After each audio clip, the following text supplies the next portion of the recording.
There's a lot to unpack here. Only the Jerry Jones Dallas Cowboys can make a third-string quarterback an issue. Only Jerry Jones could find himself in drama and put his team in drama with a third-string quarterback. No one else can create third-string quarterback drama like this. Only Jerry. But there is a lot that goes into this. And I'll use commodities and stocks as an example to maybe make the argument for Jerry. And then we're going to get into what an idiotic thing this was to do at this particular time. Not this, not now, but he did it anyway. He may try to sell you on the idea that, see, Jeff Ward is right. It's like trading stocks. Okay, I doubt it, but I'll help him out there.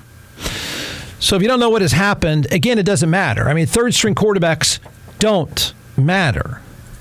They really don't. You find third-string quarterbacks off a FedEx truck. Third-string quarterbacks don't even wear a headset. Oftentimes, they're not even charting plays. They're not even around. Third-string quarterbacks just don't matter, and they can't matter in the NFL because the rosters are 50-plus people. So it's never a story. Backup quarterbacks can be a story. A backup quarterback was a story in Dallas. I think it should be pointed out that the backup quarterback for the Dallas Cowboys was a guy that went 4-0 without the starter last year. He's a guy that won 4 games when many of us would have said, gosh, they go 2-2 during the stretch without their starter. That would be impressive. One of the more important signings of the entire offseason for Jerry Jones was retaining his backup quarterback, Cooper Rush. Most of us thought, smart move. Dak Prescott gets hurt a lot. You got a guy that went 4-0. There's not many franchises around that have a backup quarterback that they can say went 4-0 with a starter out. Impressive, good move, nice signing, well played. And then this.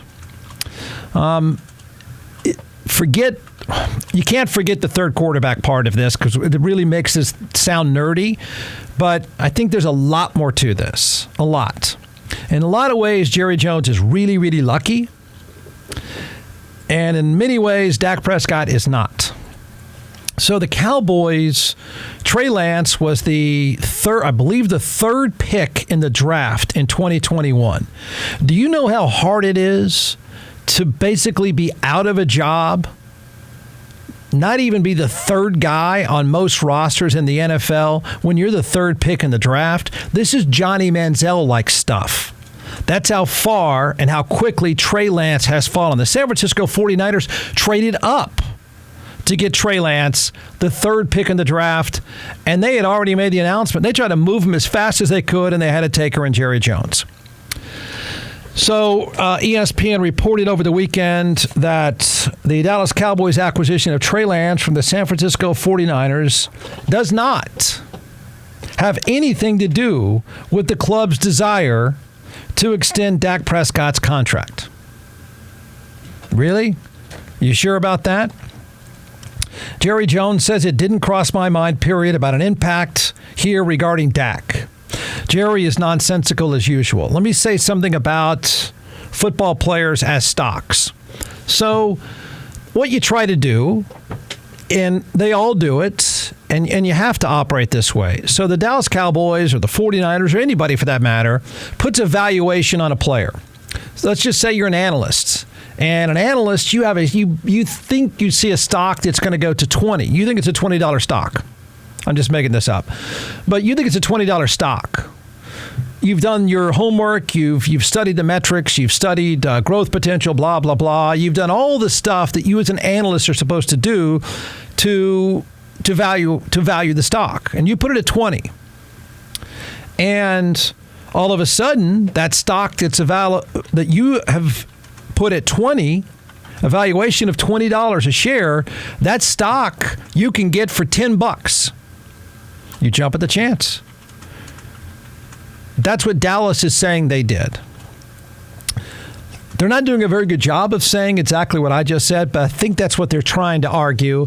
It's an impossible argument because there's far more to this storyline than just an evaluation on a stock or a player. Players are stocks. I mean, they're just commodities. There's far more to it. But that is the heartless, cold way of making the argument that Jerry Jones says, we had this guy at a second-round draft pick. All we had to do was give up a fourth-round draft pick to get him. Who doesn't do a deal like that? In other words, we valued the stock at 20.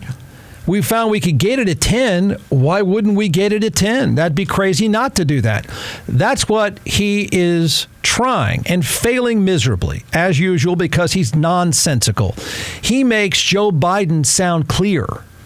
He's so rambling. But that's what he's trying to sell this weekend. Nothing else crossed my mind. These are just commodities. It's just what we do. And that's partly true.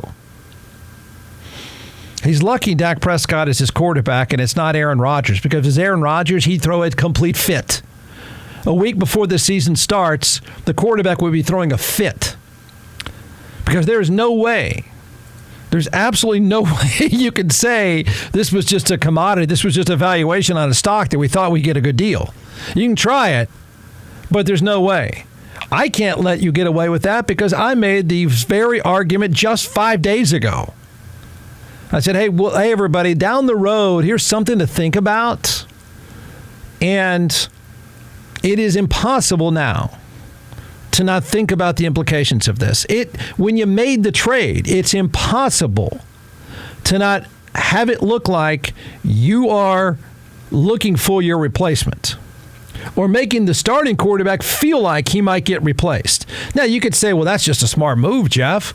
Not here and not now. You got to back up. He went 4-0. What more do you want him to do? That's like calling someone in out of the bullpen. You don't take the ball away from somebody with a hot hand. Cooper Rush won 4 games. Trey Lance has won none. You know what you have. You got a good backup quarterback. A lot of teams are dying for a backup quarterback. A lot of teams would have clamored to get Trey Lance and said, well, I hope it works out. I mean, the guy's been a flame out. But Jerry Jones traded for a third-string quarterback to start drama. That's where I think this is. And that's because of where Dallas is, because of how good I think they can be. I think this was a wrong-headed move. It's a year too early. This version of the Dallas Cowboys, I think, is the best team that will take the field, the roster, in my opinion, since the mid-1990s. I've said it countless times. And it's a very good team with a loaded roster. It is also a franchise built on borrowed time.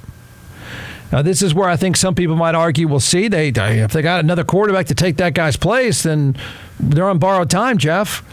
No, actually, no. The window will close quickly on this Dallas franchise, as in next year. They got too many players that need to get paid. It's impossible to do it. They paid as many of the guys as they can, including their quarterback, who's going to be $69 million next year, and that matters. I brought this up 5 days ago. Okay, so Jerry Jones then rambled aimlessly, and he didn't say it like I did. He didn't say, well, we had an evaluation of a guy's in the second round, and we could get him for 4, so it's just a deal we had to do. It just makes financial sense. He's rambled aimlessly because he knows the implications of this. He says, it didn't cross my mind, period, about an impact here regarding Dak. I know that Dak wants to do anything we can to improve this team, and we're going to do it. The facts are that the decision to bring in as high a quality of talent as we could, that's involving young talent, that's something that we've been trying to do, just never the opportunity seems to be there. So, he rambles, often we've been trying to do what we did today with this trade almost every draft since we've been drafting.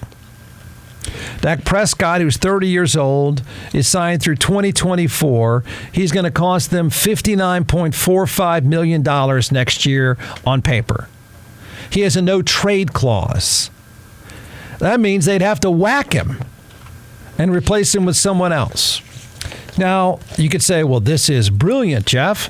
Not this, not now. And by the way, how brilliant is it when you really want to turn your franchise over to a guy who couldn't even win the second spot in San Francisco? I don't think it's all that brilliant. In fact, I think it's kind of stupid. In fact, I think it's a ridiculous drama-creating mistake. There's no indicator that that's your starter of the future. He hasn't won anything, and he got relegated to the third spot. So Dak Prescott has a no-trade clause, and the Cowboys cannot place the franchise tag on him. So we either keep him or cut him next year. That's it. But, Jeff, that means they have to have another guy. Yeah, that's right. Okay.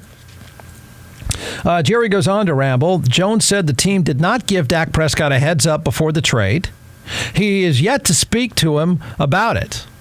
That's a terrible thing to do, man. It is. It's the wrong thing to do. It's a wrong way to go about it. Jones said Coach Mike McCarthy was not consulted either. Well, of course, why would you? Why would you bring it up to the quarterback and the head coach, who call the plays and stuff? He said he liked him coming out of the 2021 draft. Yeah, because he's worked out so well. He says, quote, the minute that we knew they were serious about trading him, then we didn't want the phone to hang up. We did it the equivalent of yesterday, and so we felt good about him with the evaluation we had on him, the stock argument. We felt good about what we've seen and the tape that we've seen since he's been in the NFL. Wait, what? What does Jerry Jones see that the San Francisco 49ers don't? They moved the guy from, he's the third pick in the draft. They bet the house on him, and they've demoted him to third. The fact that they were taking a Craigslist ad out on the guy to find a trade should tell you what they think of him. But Jerry Jones, apparently, the guy with zero resume whatsoever, Jerry seems to think he might just be the starter. And there's no other way to look at it. There's no way you can make this deal. There's no way you can say all of those things about how impressed you are with a guy who's done nothing. There's no way you can ramble aimlessly about what a quality talent Trey Lance is and have it not affect your team. He is so lucky Dak Prescott is the model employee. He's so lucky. Now you know why he has Mike McCarthy as the head coach. He is so lucky the head coach doesn't storm into the office and say, what are you doing? What are you doing? Why would you not ask me about this? And by the way, why wouldn't you ask the franchise quarterback about this? We got a guy. He did none of that, of course, because that's the way he operates. Is it disastrous? No, only because Dak Prescott is the ultimate company man. It's not disastrous. And not going to be a huge problem. It's some, but not a huge problem because Dak Prescott he's just a soldier, man. He just keeps going. He doesn't whine. He doesn't complain. He says all the right things, but you owed him better than this. You did. And if I were Dak Prescott and his agents, I'd have, now here's the upside. I'd have an awfully good year because I might think about moving. I might. So, let me point out how ridiculous the last 2 days have been in the life of the Dallas Cowboys. To be as close to the Eagles as possible, the Cowboys need a quality tight end, a rock-solid and experienced field goal kicker, a talented and durable running back. I'm saying what Dallas needs to close the gap, to be able to say, we can catch San Francisco and we might be able to catch the Eagles. Here's what Dallas needs, and then I'll tell you what they don't need. Okay, they need a tight end. They need a solid, experienced field goal kicker. They need a durable running back, and maybe Tom Brady in his prime. Yeah, well, 3 of those things were doable, and Dallas has now done, as the season starts, Dallas has done none of them. The boxes that you need to check, and there are very few boxes. They're so good. You don't have that many boxes to check off. But if you had to sit in your office, if you're Jerry Jones and you have to deal make, those things, because Tom Brady in his prime you have to scratch that one off. But the other things you needed to do, and you did none of them. In fact, you did the most bizarre thing possible. Nowhere on any sheet, nowhere on any template, in no meeting did someone say, You know, old man, what we need to do? We need to go and trade for another quarterback. Wait, what? Why? You got 2 already. Nobody trades for third-string quarterbacks. Nobody does that. When you had these other 4 things you needed to do, you did none of them, and you did the one thing you didn't need to do. You know what Dallas doesn't need? They don't need a rush end. They don't need a cornerback. They don't need a starting offensive lineman. They don't need an inside linebacker. They don't need to worry about a third-string quarterback. They don't need that. They didn't need it. They pay their backup quarterback a lot of money. You know what else Dallas doesn't need? Right now, sitting in a good place, a good roster that's really, really close to being among the best in the NFC. You know they really don't need? They don't need drama. That guy, that old man, found his way into drama in the most bizarre way possible. I could see drama to find a running back. I could see drama to go find an experienced field goal kicker. There's other drama that you could drum up. This is the most ridiculous form of drama that he could have found. Quarterbacks are always drama. His quarterback is extra drama, not because he's dramatic, but because he's flammable.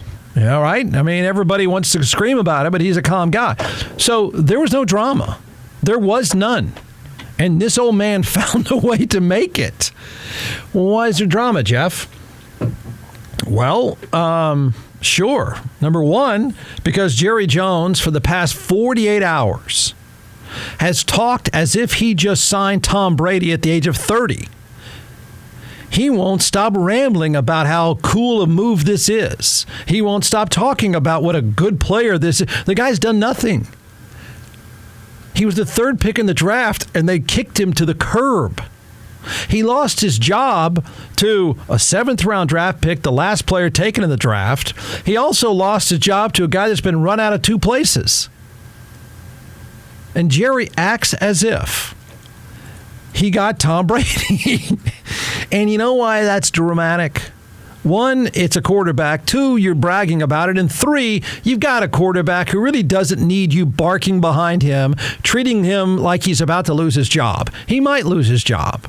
But it's not a cool way to approach your season with him looking over his shoulder already. Nobody wants to enter the season with their starting quarterback, the guy you're married to, looking over their shoulder going, what's up around here? So this singular move so defines Jerry Jones, the life and times of his ownership of the Dallas Cowboys, right? I mean, the job that never matters, a job that few teams spend any time and energy on, none. There's never even crosses a franchise's mind who the 3rd-string person is. They'll go find somebody off the FedEx truck if it gets to that point, because you're at that point, you're kind of toast anyway. So he found a way. Jerry Jones just said to his franchise quarterback, a guy that he typically brags about, a guy that kind of needs a pat on the back, a guy that is the ultimate company man, the ultimate focused player, good or bad, and he just said to that player at the most important year of his career, okay, let's not minimize this. Not only is Dak Prescott playing for a contract, he's now got the ball in his hands on the best Dallas roster since the mid-'90s and a chance to really do something. And look what happens in one move. One move. He's going, what the hell, man? What are you doing, old man? You don't say that stuff about me. Basically, Jerry Jones found a way to say, I need to mess with you. At the worst time to mess with him. For no reason whatsoever. He basically said, I'm going to mess with you before we even start the season. This is, by the way, exactly what I was talking about a week ago. Dallas, once this year's over, I think you blow it up. And an argument can be made, even though he doesn't do it, but an argument can be made, well, yeah, Jeff, we're going to blow it. Next year they're going to blow it up, and they got their guy. First of all, I question how it is you found your guy. You found a guy for cheap. Cheap usually tells you something, doesn't it? I'm not sure I'm building my future. So if you want to get rid of Dak Prescott, and many of you say that you do, maybe even Jerry does, But you're turning the ball over to the guy who just keeps losing his job and got kicked to the curb and put on Craigslist? Really? And you act like you know he's a good player? No, you don't. It's unreal. A move for Baker Mayfield would make more sense if you said, I'm going to blow it up and go get a guy next year. That would make more sense. So, but I asked the question last week, and I said, just put this one away because I think it's going to be an issue down the stretch. I didn't know the owner would make it an issue at the last preseason game. And that is this. If Dak Prescott does not take his team to the NFC Championship game, do you blow it up and start over? And the answer is probably yes. But why would you blow it up right now? Over this guy? Jerry Jones decided to send his quarterback the message at the worst possible time. He basically said, hey, I love you. No, I kind of like you. Look over your shoulder all the time. Right? He's lucky that Dak Prescott is such a company man, the ultimate employee. He'll keep his head down. He'll play hard, but he can't feel good about this. None of you would. Look, if you had been running a department within your company and somebody just kept hiring people underneath you or right next to you or possibly over you, you'd get a little miffed after a while. Particularly right before you're going into your biggest presentation. If they just sort of said, hey, Jeff, before you go in that presentation, we're adding this person to the pitch team. You'd say, what's up with that? What are you doing? Why? We're fine.